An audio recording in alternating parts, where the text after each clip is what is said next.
How's it going, guys? And welcome back to the ninth episode of 12 Man Podcast. Today, me and Carl are joined by Man United supporter Oisin, and his jersey's 2 times too small for him. We're going to strip it right back here, Oisin, and discuss after Ferguson left. Why haven't United been the same club since? Yeah. First of all, cheers for having us on, lads. Looking forward to it. So since Ferguson left, why I don't think it's gone right. Well, I think up to the past year or so, things have got a lot better. But if you strip it right back to when Moyes came in, start when Moyes came in, I think he was left with a squad past their peak. The likes of Rio, Vidic, Everett. We didn't have a really sustainable right back. Raphael was playing a lot, who I was a fan of, but he was 50-50 with a lot of people. Carrick was kind of past his peak. With Rooney was past his peak. With likes of Nani going on loan, and Van Persie was getting injured after having 2 wonder seasons between United and Arsenal. So straight off the bat, I think the squad was a little bit shaken, and Moyes just from the get-go didn't get things right. Really bad transfer window. Like we were promised Thiago or Fabregas, ended up with Fellaini. Zaha, like, I don't get you wrong, a good servant over the years, but not Fabregas or Thiago at that time. And he never really had his own style of play, which I kind of noticed through the years. Van Gaal had a style of play. Jose had a style of play. Ollie's kind of worked out his style now. I think David Moyes didn't know what to do with it. And I think it was a big part of it was coming into Manchester United, where he's been at Everton for the guts of 10 years, never dealing with superstar players, getting rid of all United's backroom staff, bringing in his own. Like the likes of De Gea, the keeper, who went on and was good under Moyes, was only kind of getting used to his goalkeeping coach at the time. A lot of them United lads have been there for years, built up their own relationships. And that's all been stripped off them in the one summer with Ferguson leaving. That's a big enough blow. And David Gill was the chairman at the time. He left in the same window as Ferguson, which is also a massive blow to the club. Yeah, it is a bit evident that Moyes did get it wrong and probably couldn't hack the pressure of being manager of Man United. Then moving on, he's got Van Gaal in, and we've seen his big CV, like managing all the top clubs in Europe, the likes of Bayern Munich and stuff. Do you think it worked under him, or what's your views of Van Gaal United? Personally, I liked Van Gaal. I think his time wasn't. He was there for the right amount of time. I think he settled the ship slightly, tried his own things, got us top 4 the first season, and that's massive for Man United. We have to be in the Champions League. And then the following season kind of went off the pedal in the league. But we got knocked out of the Champions League by Wolfsburg in the group stage. But we ended up winning a trophy, the first trophy under Fergie, or since Ferguson left. So that was massive. But I think he couldn't have done much more, and we needed something else to bring us on, because it was the worst football, even the Moyes football. We had a great away record under Moyes, and we actually scored a few goals. But with Van Gaal, it was just the football was terrible. It didn't work against the smaller clubs. Some great performances against big sides, especially the English sides. Like we won 2-1 in Anfield. Had to get that dig in. But don't forget Wanfield. Wanfield's the one, yeah, that's it. But we played Liverpool out the park, and that was something we wouldn't have even done many times with Ferguson. And do you think his sacking was right? We've seen Mourinho was obviously available on the market. And what do you think about his sacking? Do you think it was fair, or do you think it was more that Mourinho was free? I think it was a case of both. I think it was disappointing. As much as we won the FA Cup and we bet some good teams along the way, we went from 4th to getting Champions League, looking like progressing, spending a bit of money, brought in Memphis Depay, brought in Martial, who had a great season. But and then we ended up getting out of Champions League and ended up in the Europa League, which was very disappointing. And I think from the get-go, the club made it clear we need to progress further up the table, not dropping off. And then when you're sitting around after having 2 years of Van Gaal, you see Jose Mourinho's on the market, especially City ended up getting Pep. It's a no-brainer. Go get Jose. Yeah. Yeah, but like I think the dialogue was always going to be that Mourinho was going to end up at United at some time. I always knew it was going to happen. I thought it was going to happen when Fergie retired, but that would have been when he was at Madrid. But I did hear this story. Don't quote me on this now. I think I saw on YouTube somewhere someone speaking, and they were saying about when Mourinho was at Madrid, it was announced that David Moyes was the next United manager. And apparently Mourinho was completely distraught. Like his whole mood changed. And then it was kind of like that where like that should have been the time where Mourinho could have came in straight after Fergie, and it could have been a different story to the way it ended when he did come. That's the first I've heard of that now. I'm not doubting it, but it makes sense with the kind of character Jose is. But I think whoever came in after Ferguson had a horrible job to do. And maybe Moyes was a bit... But like Mourinho would have been more suited to deal with like as you say, like the more experienced players, superstars, to like use them, because you had those like same experienced players at Chelsea, like the core group of players with like Terry, Lampard, Cech, Drogba, all those lads, and then coming in with like Vidic, Rio, Carrick, Rooney, like this like similar kind of balance there with like the core group of players. I just think at that time Mourinho would have been more suited to deal with the team than Moyes was. I do agree with you at that, and I'm sure when Moyes was picked, Jose was in the mix between other lads of who can take the role. It's hard one to count on. It's a lot of ifs and buts. But I also think Jose comes in and does a quick job. He doesn't stay around for long.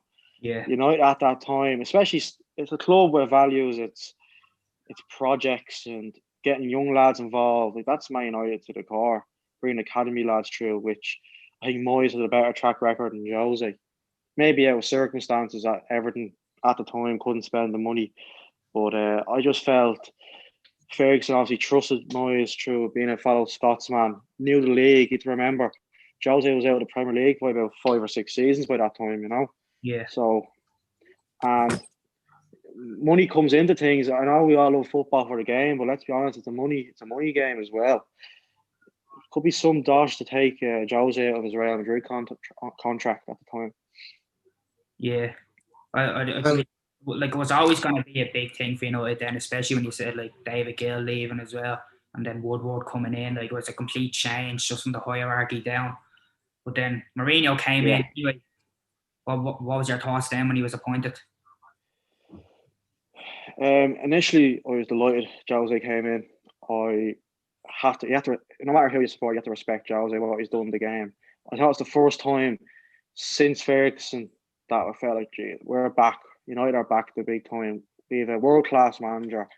Ended up bringing Zlatan and Pogba in the same summer, and Mkhitaryan, which is on paper a great summer. I know Pogba's had his moments, but we can touch on that later.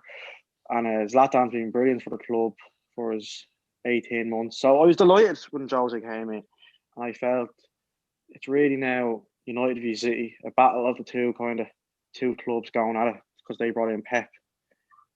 But at the initial first season, we win 2 trophies, which I think you're always going to get when Jose comes in. But we ended up coming 6th in the league, I think. And a bit of, not luck, because I think we deserved to win that Europa League, but it could have been actually an awful end to a season if we didn't. Yeah. And I really felt the second season under Jose was very good. Where we come 2nd in the league with City. It's our highest points tally in years. I think we had 82 points maybe, or 79 points. I think it was, sorry? I think it was in the 80s. Yeah, I think it was 82. Now, City ended up winning the league by about 8 or 9 points. And we brought in Lukaku, and things looked like they were getting there. We were getting rid of Deadwood. We were playing well. We were competing. I remember it was just sour though. We went out to Sevilla that year, and it was the first kind of time I remember Jose spoke poorly of his side, and he said, "What do Man United expect with what I have? that was a moment I felt this is a bit off. This is not someone who backs his own players, which I thought was a problem. We also got to an FA Cup final that year, and we lost 1-0 to Chelsea, which Lukaku decided not to play in because he claimed he wasn't fit.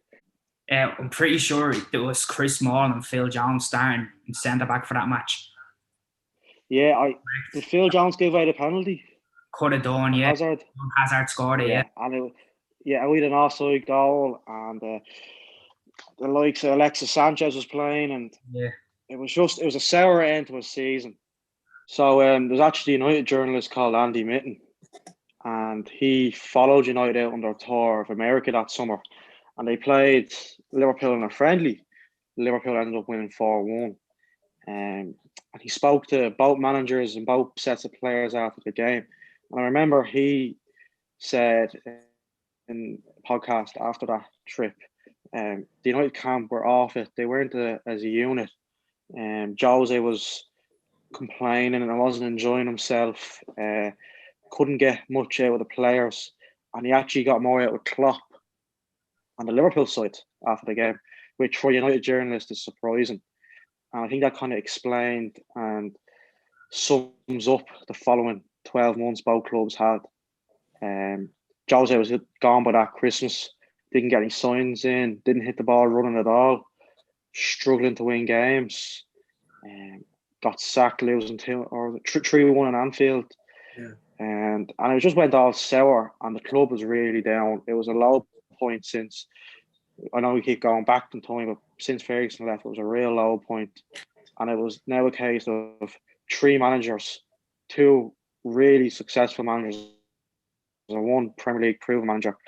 And it just hasn't worked for anyone yet, which was really, really nervous and worrying. And what was the vibes in the stadium like when over these past 3 managers? Like, what was it like? Was it stale or like people going against the team or like?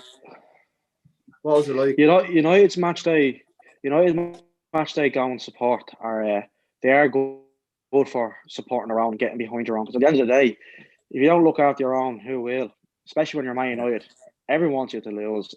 So we're always backing our manager, and Ferguson said that in his retirement speech: back your own, back our manager. But I think Moyes was found out straight away not good enough. The football under Van Gaal was poor. And Jose was the most probably popular, but also the most controversial through fans. Yeah. A lot of people wanted to back him. And it's just, we all knew it wasn't right. And it wasn't the Jose of old.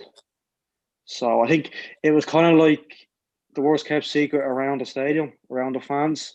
No one's going to come out and say, Jose gone. We're not drama. We didn't want the drama of it all. But I think when he left, we all kind of felt a bit of relief that thankfully that's over. Yeah. Then after all, and then it was the loss against Liverpool, and then the next day he was sacked, and then it was then Ollie was brought in, and we lost it. It was after the Liverpool match, wasn't it? Yeah, we lost to Valencia away on the Tuesday in Spain, and then we were back to Anfield then that Sunday. Yeah. And we lost it. Like, that was 2 defeats leading up to Christmas. Yeah. And we had a nice run of fixtures around Christmas time.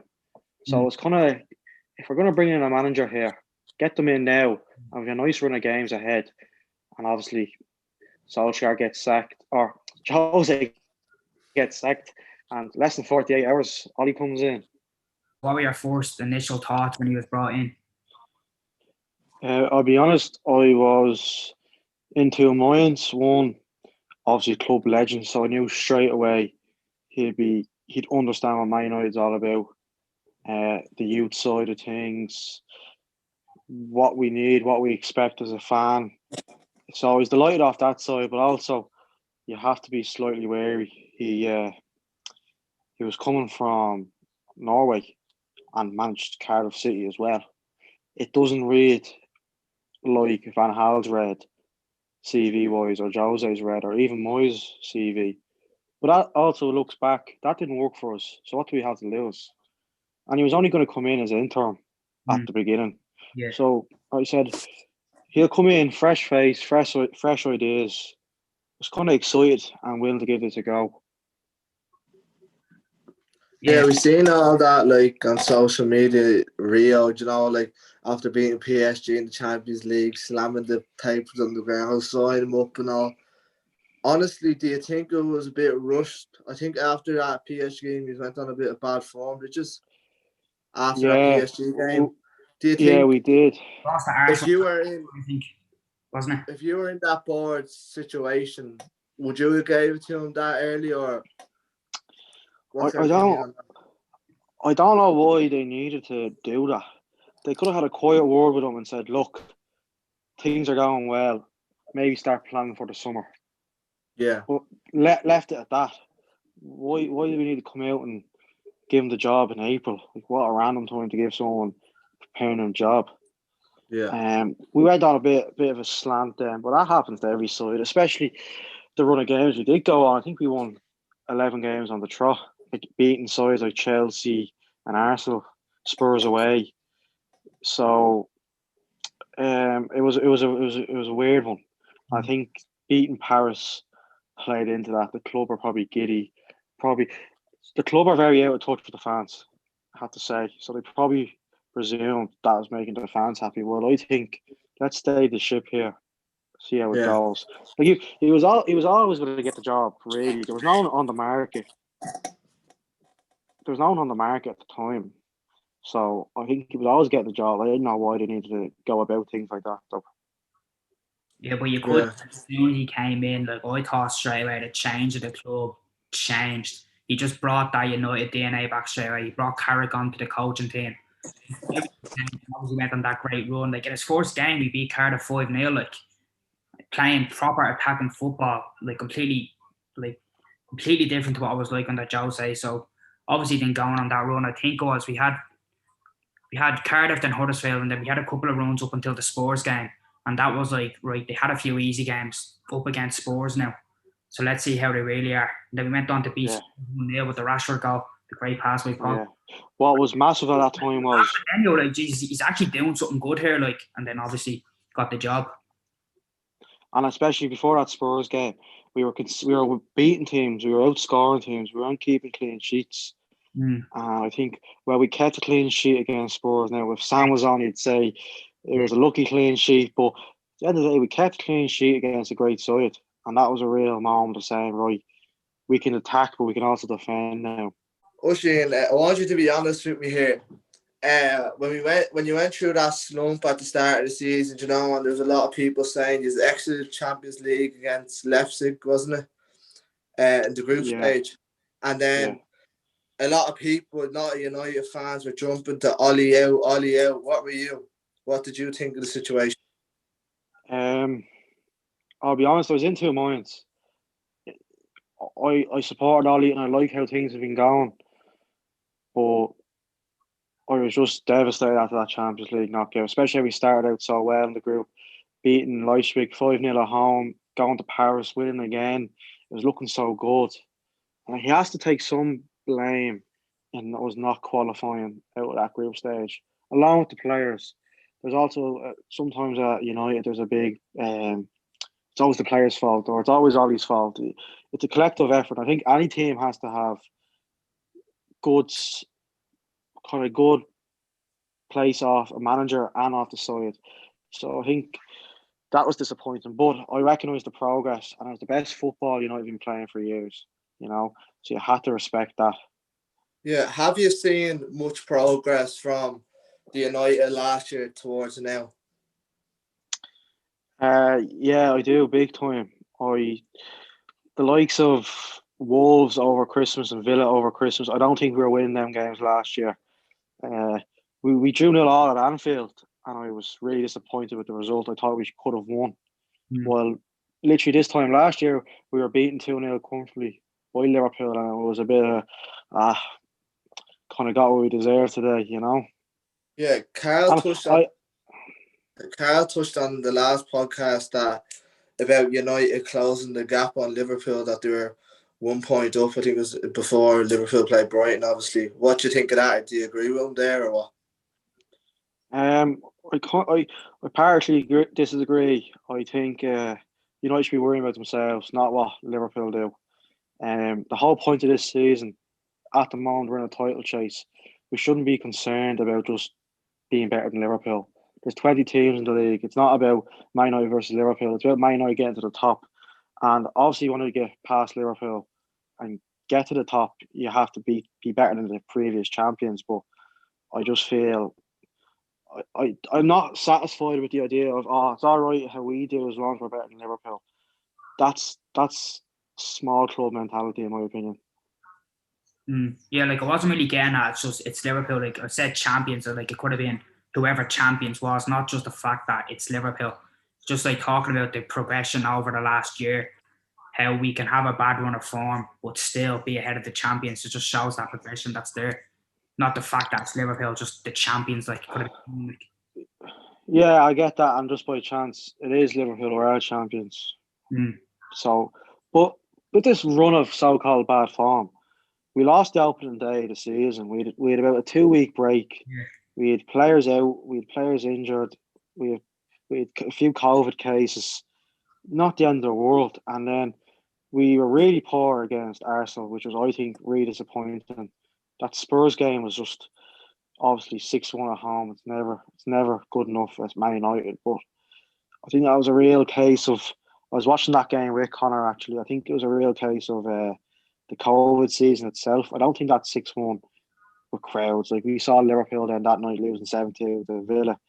It was just a wild kind of day. So I think a lot of it's fine margins. City came to Old Trafford and were kind of afraid to really go at us. And so were Chelsea. I think United were the better side in both them games. And a bit of luck, we could win them 1-0. And actually, yes, obviously you go to, like, if you're a season ticket holder. So that was you mentioned, the 0-0 draws. Like in both of those games, and even the Liverpool one, in those games, United were on top in the last like 10-15 minutes. It did look like they could have won the match. How much do you think United are missing the fans in those situations just to get them over the line? Big time. But I also think every club's in that position. Everyone's missing their fans.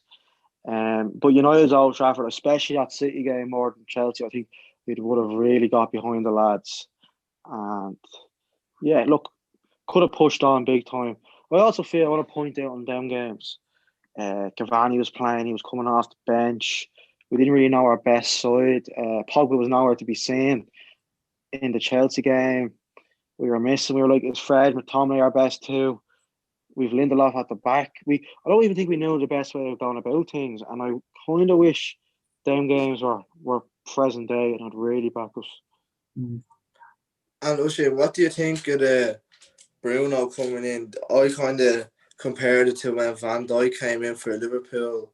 That significant impact that one player can have to transform a whole season into going from third to last year to this position now. I know it's a bit of a roller coaster year for every team, but we can see the impact that one player can have. I couldn't speak more highly than Bruno. I just think he's been brilliant. Since he came in, we haven't lost. Brilliant, Bruno. That's the one. Bruno Magnifico. I can't pronounce it, but that's what they say. I'm a fan of Bruno. Really, really, really big time. Sure, we haven't lost a league game away from home since he's come in. That's a leader itself. Just that stat itself shows. The goals and assists, I think it's 36 Premier League games he's played. He's 36 goals and assists. That's a goal or assist every day. I know, look, takes penalties, and I see all these new stats like so-and-so's X amount of goals without penalties. They all count. Yeah. You have to step up and score them. I've seen many penalties missed, He's the difference. I think we were missing that really world-class outfield player that Liverpool have had, City have had. They're the teams we're up there with. Spurs had Son and Kane. We'd Rashford, and he's hot and cold at times. He's only still finding his feet in what's his best position. Pogba goes missing, so I think Bruno's really come in and settled the ship. Also, if you're the best players, want to play with the best players. If you're a player at another team and you see Bruno, what he's doing, if you're a forward or a striker, well, I'd love to play with Bruno Fernandes. Yeah. And we're going to wrap it up on this one. Where do you see United at the end of the season, and in like 2 years' time, do you still see them under Ole or going and winning Premier League titles from now to 2 years' time, Champions Leagues? And what do you think? Should Ole still be there? I think this season we'll end up second to City, but we'll be closer. We're pushed into the last few games. I wouldn't be surprised if we won the FA Cup with City going for Europe. And I think last season we came third. This season we come second. Let's see what happens next season, lads.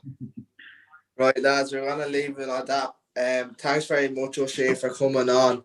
And stay safe, everyone. Thanks a lot. Pleasure. Cheers, lads. Cheers, O'Shea.